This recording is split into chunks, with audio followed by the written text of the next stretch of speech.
welcome to this channel. We are students from OKM in a class called AP Seminar, which is a research-based class. Basically what we're trying to do with this channel is we're going to be researching each of our inquiries, which you can see on the screen, and we're going to document our research on it, basically. So we're going to be trying different things, interviewing different people, and basically our way of showing all of this research and what we're learning is on this YouTube channel. Yeah, so today we're going to call in a psychologist group, and we're going to go talk to a psychologist there. Her name's Trixie, and we're just going to kind of ask her some questions about our inquiry question and just see what she has to say.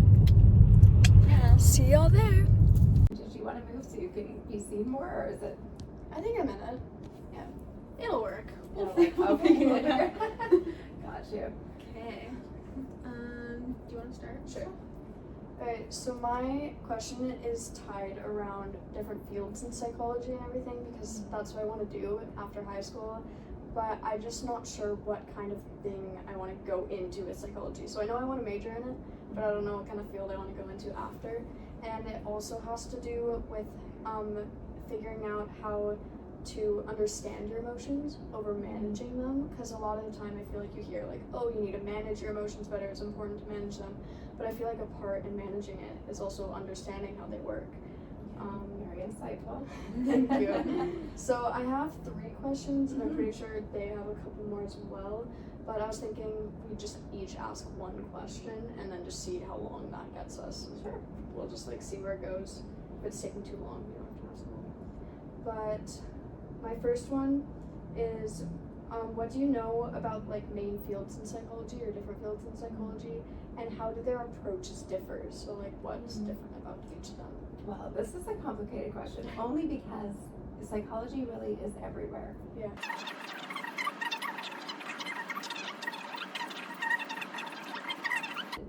The why it's such a broad question, though, is that everybody comes into, when you're learning about psychology and you get your PhD, you learn so many different modalities, and then how everybody pulls them together is very individual. So just almost like how, your styles are so different than when I went to high school, but how you pull it together will still be very individual, even though when I look, I can tell you're from this generation. The thing about psychology that might be important to know is that a third of the people that we work with will get better regardless if they come to us or not, and a third will not, and a third it will be because of the relationship they have with the practitioner. So we're kind of pulling it from being, so we have an opportunity to pull it from being 1/3 to 2/3 of people can become well, right? Yeah. It depends on the relationship. So that's kind of the better factor to kind of is to look at. It's not so much what you're doing, like when you're doing this work, but it's who you are while you're doing it, right? Yeah, totally. I hope that answers your question in a non-answer kind of way. Yeah, I get it. Yeah. So my overall question was more, how can you be more present and in the moment to achieve being happier? Because I feel like sometimes, especially with school, it's a lot of stress builds up and you start thinking super far in advance, and you stress about more and more things as they come up instead of staying in the moment, dealing with one thing at a time. So I was wondering how does being present and mindful improve how you can regulate your emotions and just overall happiness? And that is the $1 million question, because if most of us could do that well, I would not have work, which would be okay too. But I think we also live in a world, and you 3 can attest to this, that is so stressful. Just when you think everything's going well, we're going to become the 51st state and all that stuff. There's stress. So we're living in a world that is asking a lot of us. The fact that we do as well as we do is practically miraculous. If you think of all the things we're not paying attention to and we're still focusing on the task at hand, is actually quite miraculous. So I think we should all give ourselves a pat on the back, considering all the stuff. If we focused on everything, we would go crazy, literally crazy. So to answer your question, though, it's and it sort of speaks to your question earlier, Vivian, when emotions that we don't like are always telling us and giving us information about what we need. And anxiety is very interesting because we treat it like fear, right? We want to get away from anything that causes us that feeling, but we mix them up a lot. So you guys probably learned, like, when you have fear, it's fight, flight, or freeze. We're supposed to get away from things that are causing us, to potentially be in danger. But we're not really in fear a whole lot, although you guys probably more than me, because you probably live a little bit riskier lives. A person is more anxious than another person is because they usually care more. Does that make sense? Yeah. Okay. My question is more about like how emotions that people, they're like emotions that are tied to like experience you have, shape the way people see themselves and they interact with others and they interact with the world around them. How do like past like emotional experiences shape a person's like self-identity and like how they see themselves based on just like experiences they've had? Yeah, I love this question because, all of us can feel that emotions are held in our bodies, right? So, you wake up on the wrong side of the bed and you're like, everything pisses you off that day.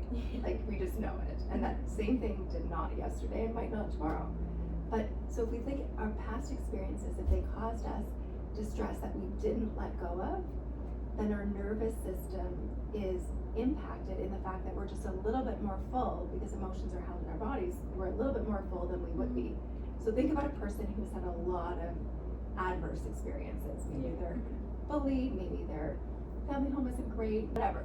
Anyways, if they're walking around up to here, then they see themselves in their world through maladaptive schemas, which are the lenses in which we literally, like, it's what captains our ship. So when we're regulated, we have like default programming, if you look at like a computer, and they be things that are pretty balanced. We're pretty good at these things, I'm kind, I'm generous, not so good at these things, and maybe I'm a little bit prickly and anxious, right? But the more dysregulated we are, the more full we are, the more we see ourselves and our world through our maladaptive schema. If you're here, that's all you see, right? But we've all been there where we're convinced it's the end of the world. And that's what those schemas are doing. So the more people have stuff that has happened that they didn't process or let go, the more they're running on those maladaptive schemas. So their self-esteem is impacted, their ability to be really vulnerable and open and create deep friendships is impacted, everything's impacted. It depends on what those schemas are. Like someone could have a mistrust schema, like being the more here. One of them could be like, the more full I am up to here, maybe I don't trust what you're saying or what you're doing, or that you're gonna show up for me in that moment. I'm here and I'm like, that doesn't make any sense. Be happening. So if someone is living really full, they're not really who they are they? They're just coping. And then they start to feel really the emotional part of depression, not so much the chemical, because your true sense of self is depressed. Yeah. That makes sense? Yeah. So it changes you. I hope, does that answer your question? That's awesome. Thank you. My last inquiry question, we have two, because the class is a full year round, and my last one was, how do childhood experiences affect who we become when we're older? And that was really cool. I wish I had that for when I did it. My next question are, why do you think understanding emotions is just as important as managing them? And how do managing emotions and understanding them work together? Well, my first instinctual response is that when we put language to something, then we can heal from it. And we don't do a very good job in our culture of doing that. Like, I mean, there's 22 words for snow for people that live in Nunavut, because different kinds of snow matter to them, right? They're like slushy snow, that means something. But we say mad, or we say angry, and we say love, and love can mean I love my dog, like I love my husband, like I love my child, and they're all totally different, right? So the first thing is that understanding our emotions first is about labeling them, because if we know what we feel, then we can know what we need. The second part of it is, if you know what you need, you have to meet that need in order for that emotion to keep moving through you. So managing your emotions is really the same as validating them, but also meeting the need.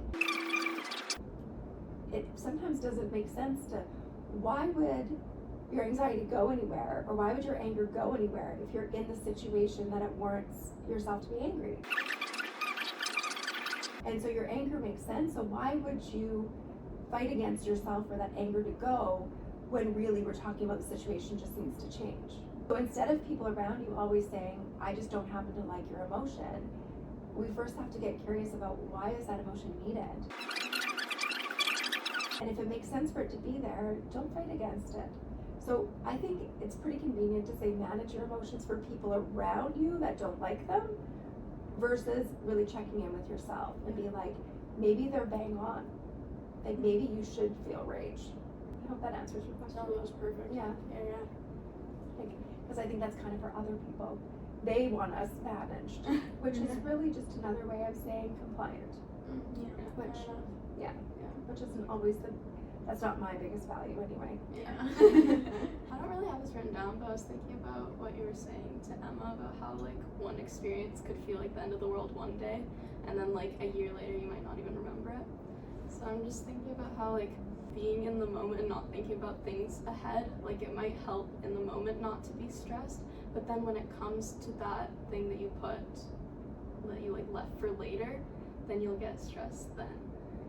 And I don't know how to word this as a question, but it's like what's the like benefit to like thinking more about things ahead of you instead of like things that are happening like way later? Mm-hmm.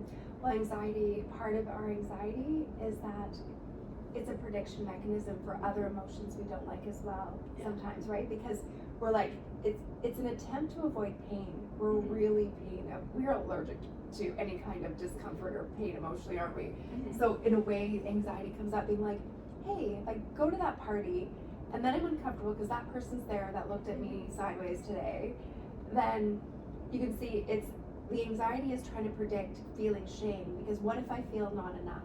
And so why don't we just stay in the present moment a little bit more often? If you're already pretty full of unprocessed shame where you just feel not enough, then you're going to actually see your world and feel, it's a little bit hard to explain, but it's like you're gonna be anticipating shame because you're so full of unprocessed shame. Your anxiety will be like, am I gonna feel shame there? And it's gonna anticipate that because it's this kind of maladaptive way of trying to prevent it from happening. Because if I could predict it, then maybe I could stop it here and then not have it, but it's not really true, right? Mm-hmm. So when we reassure ourselves, it's like we want to look at reassuring ourselves kind of from bottom up strategies, which are more regulating. Because first comes the dysregulation, then comes the emotion, and then comes the thought. So trying to always outthink something is backwards. Yeah. First calm your body, and like we talked about earlier with your question, calm your body, and then the thought won't feel as true. And even if it was true, is it really the worst thing ever? Because if you're doing okay, everything else will feel more okay. Mm-hmm. And then you will think things are more okay. Yeah. Does that make sense? But really, we don't have, superpowers, so we don't really, but it will feel true. Yeah. So then we bring ourselves and calm ourselves down, being like, okay, well, even if that did happen, I'd probably be more okay than I feel. Another one of my questions is, how can emotional intelligence improve communication and like conflicts, like understanding your emotions and being able to like explain your emotions? How can that help resolve conflicts you have, or like I guess like just like connect with people on like a deeper level instead of having like arguments over things? Mm-hmm. That kind of sense. Yeah, for sure. So I do a lot of couples work, as you can imagine. This room is heard a lot. But the interesting thing about dynamics is we're usually fighting to feel seen and known and heard, right? So conflict always looks like, do you see me now? Do you see me now? Do you hear me now? Do you hear me now? When really, what if we just got curious about the other person's perspective? The emotions are always valid, even if you don't understand the content. Yeah. I can say, like, this relationship matters enough to me that I want to just know you in this, because then I'll find common ground quickly. Yeah. So it kind of works a bit backwards. Mm-hmm. But people don't do that. They're like, no, I'm going to fight to the death because you need to change because you made me feel this way. Mm-hmm. And I want you to know me. Instead of saying, like, you're more likely to have your nervous system and us to co-regulate Enough emotional self-efficacy means that I'm actually in a nervous system state where I'm regulated enough to be open and compassionate and curious. It's like understanding. Yeah. Yeah. Because let's just not assume, like, that if anybody gets defensive, you only defend against an enemy, right? Yeah. So as soon as someone is like, yeah, but they're defending, you're immediately the enemy. So in order for me to win at communication, I need to not make you defensive. Yeah. How do I not make you defensive? Well, I get curious. There's no way to be defensive in that. Yeah. Does that make sense? Yeah, that does. Yeah. So, but we don't learn this. We're like, it feels so big in the moment because we're really caught up and we live up to here. Yeah. So we're like, it feels like we're fighting to the death to feel known. That's kind of like when you look back at a situation, you're like, oh my gosh, if I just said this, like this wouldn't have even happened. Yeah. And like, it would have just been resolved and like. Exactly. Yeah. And the more you love someone, the more you will be angry when they don't see you or know you or hear you. The more you care about that person, you will actually have a much more heightened response when it's not going well. If you don't really care, it's like, which is why, especially at your ages, when you're with a partner and it doesn't go well, and it's like you do all these messy breakups, it's like, it's a whole thing at your age, right? Yeah. It's a whole thing because you were like, no, you're supposed to be the one that sees me and knows me. And you get really vulnerable with people, and then if it doesn't work, you're like, it's very hard to remain civil. Yeah, routine for me, and I was just wondering why people like find comfort in sadness almost, because it's not a very comforting emotion when you like think about it on a surface level. Well, you're making a couple of really good points. One being that crying is a release. So maybe it's just something that worked for you to keep you a little bit more here. Yeah. Keep your head above water, like at a regulation level, right? So we do lots of things to keep us here. Some of them look really good on paper, and some of them look really terrible on paper. But crying is just one of those things. But the other thing is that you're right in that we often go to what's familiar, not necessarily what we want. So when we're in heightened states of distress, we go into what you guys would have learned is your lizard brain. We go back to these very primal parts of ourselves, right? We often act really childlike. And crying is one of those things too. Yeah. Go back to those very basic things. Food is a big part of that too, because what do we do when we're tiny and we're not doing well? Our parents usually fed us. And I work a lot in eating disorders. You'll see that people either feel like they need to restrict food or they use food to comfort themselves. Food is huge because food was what was used back when you were little, right? So I just think it's part of it is just really primal. But also you guys at your age and your stages, there's a weird thing that happens that will happen later for you that there's almost no permission to be really joyful at your age. Like it's not a cultural permission you give each other, right? Like it's almost cringy. If you saw someone, you'd be like, what is wrong with them? Like part of this is not socially acceptable. Yeah. So a lot of you will have foreboding joy, which just means that you'll get nervous when you start feeling too good for too long. And then your brain will start to be like, predicting what could, obviously there's something, if we're looking for it, we'll find it. Yeah. But there's not really permission at your age to be okay, right? Part of that is built in. Because there's too much competition at your age with each other. Because you're all vying for scarce resources. So I don't think anything's designed. Everybody's like, well, everything's whatever, but there are very few people who will lean into joy at your age. You'll become a little bit allergic to it. I guess maybe I have a question because we were thinking about it's kind of like a video series what we're doing. We're trying different mindfulness strategies, and a lot of the ones that we're thinking of, it's doing stuff with people. And then when I was thinking, oh well, you also need to find happiness being by yourself and being able to be happy when you're alone. How can we find happiness in being alone? Yeah. Well, first of all, I think all emotions, happiness, if you look at it life is like a path, and emotions are like puddles, and some are fun and you splash in them and you're enjoying them, and other ones are deep and dark and disgusting and muddy, and you don't know when they'll end, and maybe you'll fall, right? If you look at it like that, happiness is just another puddle though. It's not, they're all emotions come and go. But what you're really, I think, asking is, correct me if I'm wrong, but is really just about how can you be more content or at a baseline or equilibrium? Because happiness is just any emotion we do like, we don't have to worry about. It's just like more of that. Like if you feel excitement or joy or any of it, it's just like the ones that we don't like tell us something very specific about what we need, right? Yeah. But the difference is, two things are very important about what you're asking. One is that we're being sold something that isn't exactly true. Yeah. Self-care and being by ourselves is actually not our innate biological and physiological most desired state. So we do actually need community. And when we are always screaming, hey, you over there that's struggling by yourself, why don't you do self-care and then come back to the group when you're okay? Is actually one of the most horrific things I think in my world. We're always just saying, hey, self-care, self-care. There is no self-care without community care. We co-regulate with people. We are tribal people. So the fact that you're feeling that, I'm like, that's the most normal thing ever. I don't think we should necessarily get rid of that feeling. I just think we need to find, yes, we want to be able to soothe ourselves. Balance. Yeah, but I don't think we need to learn to be, I mean, even here, I always write something every day, but I wrote today, maybe it was meant for you. Hyper-independence isn't a personality trait. It's a nervous system that learned no one was coming. We are far too independent and not interdependent, right? So I think some of that is just convenient for the audience being like, hey you, I don't like it when you're not okay, so just get okay.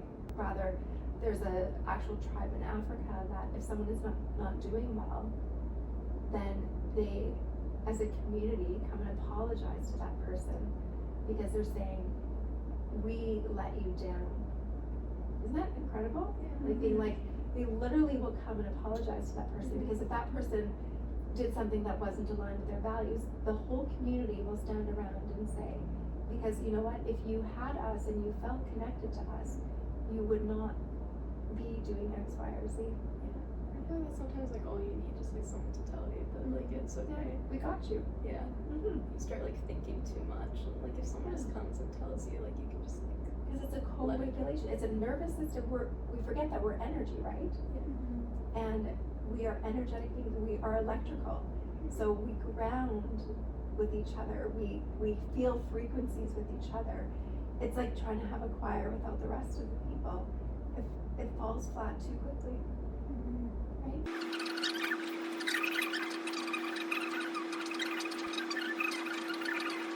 Mental health issues obviously are prevalent and been for, of all the ages. They're not seen like they're seen now. They're in isolation now, right?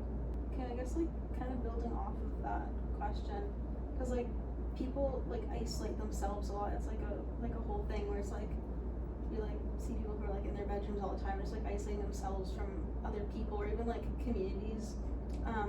We had someone come into our class talking about like neighborhood grants, almost like they're gonna give money to people who wanted to bring kind of like community together and help people connect with each other. And then just kind of like why is that even like a thing? Like why aren't we feeling as though we need connection with the people around us? And like even like my neighbors, like I've never spoken to the people who live right next to me. Just kind of like why do some people or just like sometimes do you not feel the need or the want to connect with others? I don't know if we ever really feel the need not to, but we're kind of programmed to value competition and scarcity. Like we look at how we walk our lives out, right? It benefits some people that we're in discord with ourselves. They make a lot of money off us not liking ourselves. Look at how women and girls treat each other. I mean, right? Like there is so much more to, as a strategy, so much more so many more people benefit from us being in disconnection with each other than in connection with each other. We spend so much time trying to figure out how we're different rather than how much, we're similar. So I think innately we're not like that. Look at children on a playground. Think about 3-year-olds.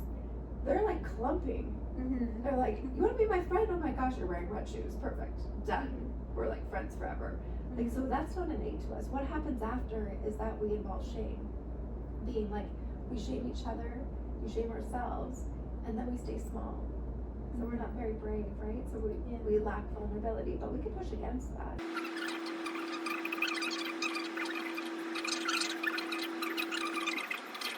So the reality of the situation is the more social media, the less people are having to be vulnerable, right? Because you can hide behind those things. Yeah. And I'm all for social media, right? But that's not the real issue. It's just why we shouldn't have that in exchange of real deep connection, which is actually about vulnerability. Social media is not vulnerable. So without vulnerability, we don't have true connection. Without true connection, we don't feel known, and without feeling known, we feel lost. Yeah. You always have to think who benefits from this. Yeah. Yeah. Even the structure of schools look the same for the last how many years? It doesn't even look that different. Yeah. Like, can we not do this a little bit better? Yeah. Especially because like everything's like evolving, and it just feels like some things are like almost like trapped in time, and just like things aren't changing when they need to be. Exactly, Emma. You have to critically think here. You're like, oh my gosh, let's put a bunch of people together and put them in a high stressful situation, and then have that be conducive to learning. That's not how humans learn. We do not learn when we're stressed. And what's more stressful than school? Exactly.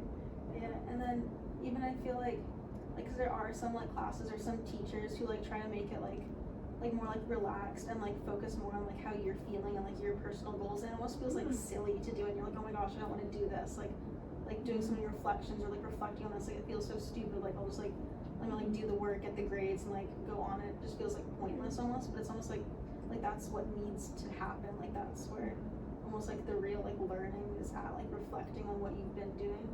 Exactly. And there's no end to it, because then because remember, you're living your life being like, when you hit this next milestone, then you'll be allowed to be happy. Yeah. But then that's the goalpost changes. It's like when you graduate high school, and then when it's you enter university, and then when it's you finish university, and then when it's you get your amazing career job, and then it's when it doesn't even matter which path you take. But it just doesn't end. If we don't lean in to be okay now, you're no more likely to be okay later. Yeah. You have to, the most radical thing you can do is actually just invite some joy. Because remember, we're energetic, like we're electrical. If you're moving so fast in that frenetic state, you move too fast for joy to keep up. Joy is a very soft, slower experience, isn't it? Yeah. Well, how much of us are even slow enough for joy to find us? Never mind, wrap her arms around you, forget it. Like, you're way too fast in your anxiety and your stress, right? Because we're going out and doing all of these different things for like field studies and all of that, I'm trying to come up with different strategies for helping understand emotions that I can try and like they can try as well while we document it. And so I was just wondering if there are any strategies or techniques that like you use or you know of other psychologists using that we could try ourselves as well. We're so invested in trying to get rid of emotions rather than they're actually ours. Like our emotions are ours. Like, they didn't come from nowhere. Other people didn't give them to you. Other people didn't make you have them. That's your alarm system saying what you need. And then you can have a lot more emotional self-efficacy when you learn to meet your own needs, right? Rather than needing everything out here to be okay so that you can be okay. This allows you to be okay so that no matter what's going on out here, you'll be more okay. Thank you so much. Yeah, of course. Yeah. Awesome. Yeah. I have to let you out the side door because at this time I know my admin will be gone. But Hey guys, it's about a week or so since we did our field study with Trixie, and we just thought that we would reflect on it now. We're going on a little nature walk, so we thought that would be perfect. So I thought it was really cool to listen to what she had to say, because every psychologist has like a different point of view on different questions, and my last inquiry was like related. It was like pretty similar to what my inquiry is this time, and she had a different point of view on it, and it was nice to see the science behind what I'm learning and not just like opinions. So what really stuck with me was that she was saying that if like you're not an anxious person, then that means you don't care, and having anxiety means that you care about like everything you do. Like, if you have anxiety about like going somewhere, that means you care about that. And like, it's really not possible to not be anxious about anything. because like you always want to try to like do your best and like care about what you are doing, so that's like good. Again, it was really interesting to kind of see the difference between like her opinions or like her kind of like ideas, since she's had like experience talking to actual people and their experiences, just instead of just like doing research and whatever. What stuck with me was how she kind of explained the difference between like self-perception and like your personal experiences, kind of just like how you're perceiving something versus how it actually is, and just kind of like the level. She made like a little example about like, so like say you're like really stressed or you're kind of really overwhelmed with something, you're kind of seeing the like experience at this level when it's really like down here, and you just kind of have to take a second, reflect, and then when you think about it again, you kind of realize it's not as big of a deal. And like really stuck with me, kind of thinking about like, don't react in the present, kind of take a moment to reflect and then kind of like see how you feel. Yeah, and I found meeting with Trixie to be a really cool experience, especially because we've met with other psychologists in the past and other psychology professors as well, and she had a different view on a lot of things, and she really explained it well into like an understanding that I could like really grasp. And I also want to become a psychologist and study psychology after high school.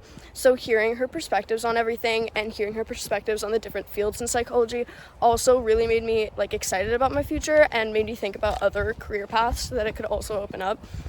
And adding on to kind of what Emma was saying, I also found it really cool what she was talking about with the schemas, with how like depending on what level it's at, it totally affects your view on the world and just your genuine like view on life.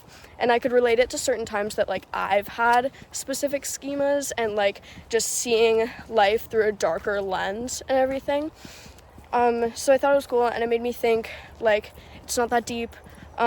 Just think about what mode your brain is in right now, what schema you have up, and it'll probably get better if you reflect on that more. And everything like that. But overall, I thought it was really eye-opening. I thought it was really cool, and I think it was just a really cool experience. Yeah, overall, I think it's really good to do something like this, especially if you talk to multiple people, because everyone has something else to say, and different opinions can really like broaden your perspective on whatever you're trying to learn. So I would definitely do it again, even with someone else, because I think like there's like never-ending things like that people could say that could help towards never-ending knowledge.